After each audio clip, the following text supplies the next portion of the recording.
Salut à toi! Dans cette série de vidéos, je vais te montrer toutes les choses que tu vas avoir besoin de savoir sur le chapitre du second degré. Du coup, comment je vais organiser tout ça? Dans la partie de gauche de mon écran, je vais te donner toutes les notions de cours que tu vas avoir besoin. Dans la partie de droite, je vais illustrer ça par des exemples. Ok? Pour cette première vidéo, on va commencer avec les fonctions du second degré en général et euh, la résolution d'équations du second degré. Du coup, qu'est-ce qu'une fonction du second degré? Une fonction du second degré, c'est une fonction de la forme f de x est égale à ax au carré plus bx plus c, avec a différent de 0. Pourquoi est-ce que a doit être différent de 0? Parce qu'en fait, on appelle une fonction du second degré le mot second est donné tout simplement parce que le degré le plus haut, c'est 2. Si a égale à 0, qu'est-ce qui va se passer? Du coup, on aura 0 fois x au carré, plus bx plus c, du coup. Et du coup, le degré le plus haut, ce sera 1. Et du coup, c'est pas une fonction du second degré. Mais si on a une fonction du type ax au carré plus c, par exemple, c'est une fonction du second degré parce que le plus haut degré, c'est 2. Ok? Du coup, là, ce qu'on va faire, c'est que je vais te parler maintenant de comment résoudre une fonction du second degré. Déjà, je vais donner un exemple. Donc, un exemple de fonction du second degré, ça va être par exemple x au carré okay, plus x moins 2. Tu vois, mon a, qu'est-ce que c'est? Mon a, c'est 1, vu qu'il n'y a rien devant. Pareil ici, mon b, c'est 1. Et mon c, c'est moins 2. Ok, pour résoudre une équation du second degré, donc une équation de la forme f de x égale à 0.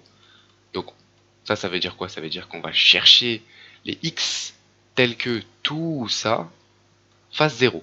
Ok, donc ça revient à dire que ax au carré plus bx plus c égale à 0. Pour résoudre ça, vous allez voir que c'est très mécanique, il faut connaître son cours, ok, et il faut avoir l'habitude d'appliquer ça. Ok, donc pour résoudre une équation de ce type-là, il faut connaître ce qu'on appelle le discriminant. Discriminant qu'on note delta et qui va être égal à b au carré moins 4 fois a fois c. Du coup, je vais calculer mon discriminant et on va voir comment ensuite donner les solutions. Du coup, là, la question qu'on va vous poser, résoudre f de x égale à 0 ou résoudre x au carré plus x moins 2 égale à 0. Du coup, je calcule mon delta. Mon delta, il va être égal à quoi? Il va être égal à b au carré. Donc là, mon b, on a dit que c'était 1, du coup 1 au carré, moins 4, fois mon a, c'est 1, fois c, attention, c'est pas 2, c'est moins 2. Voilà. Maintenant, j'ai plus qu'à calculer ça, c'est très simple. Ça fait 1. Alors, moins 4 fois 1, ça fait moins 4. Moins 4 fois moins 2, ça fait plus 8. Et ça fait 9. Du coup, mon delta est égal à 9. Alors, en fonction de ce delta, on va avoir des solutions ou non. Ok? On va avoir trois cas. Le premier cas, c'est le cas où delta est supérieur à 0. Donc pour le coup, c'est notre cas ici. Quand delta est supérieur à 0, qu'est-ce qui se passe? On a deux solutions. Ok? Notre première solution, ça va être x1 est égal à moins b moins racine de delta sur 2a. Ça, il faut le connaître par cœur, comme la formule de delta. Et x2 égale à moins b plus racine de delta sur 2a. Donc, en définitive, vous en retenez une et vous savez juste qu'il faut changer le signe ici. Du coup, comme on est dans ce cas-là, on va trouver tout de suite nos solutions et on va ensuite les tester pour voir qu'on ne raconte pas n'importe quoi. Donc, x1, c'est quoi? C'est moins b. Donc, b, on a dit que c'était 1. Donc, moins 1, moins racine de 9 sur 2a. Donc, 2 fois a et a, c'est 1, donc sur 2. Ok, on va pas laisser ça comme ça, on va simplifier au plus possible. Ça fait moins 1, moins racine de 9. Qu'est-ce que la racine de 9? C'est 3 sur 2. En général, pour ce chapitre, on va vous laisser utiliser la calculatrice. Après, je vous recommande quand même de faire les calculs à la main, tout simplement parce que ça vous entraîne. Et ça permet aussi, dans une moindre mesure, de ne pas faire d'erreur. Donc, Moins 1, moins 3, ça fait moins 4, divisé par 2, et ça fait moins 2. Voilà, première solution. Deuxième solution, x2 égale à moins b, donc du coup, moins 1, comme tout à l'heure. Donc en fait, ça va être la même chose que ça, avec un plus. Plus racine de 9 sur 2.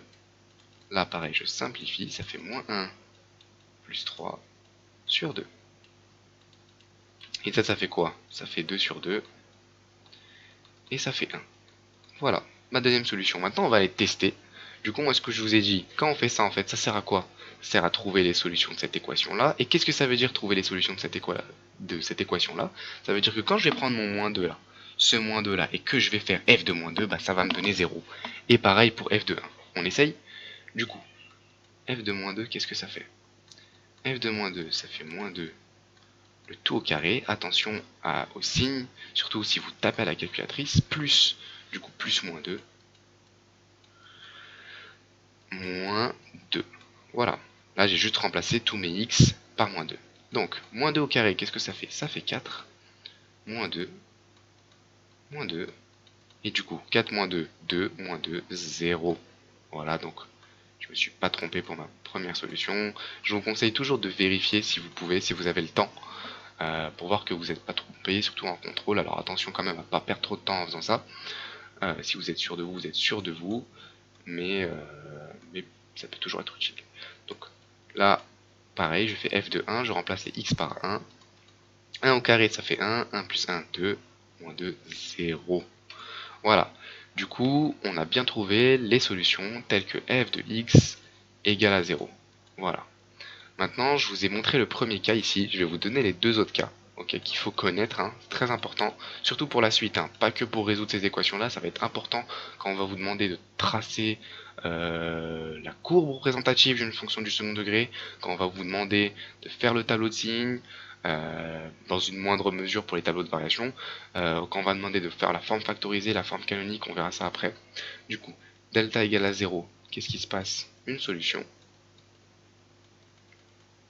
La solution qu'il faut connaître, ça va être x0 égale à moins b sur 2a. Attention, hein, là j'appelle ça x1, x2, x0. Dans votre cours, on va peut-être les appeler d'une autre façon. En tout cas, les formules vont rester les mêmes. Hein. Ça va toujours être moins b moins racine de delta sur 2a, moins b plus racine de delta sur 2a et moins b sur 2a. Hein, ok.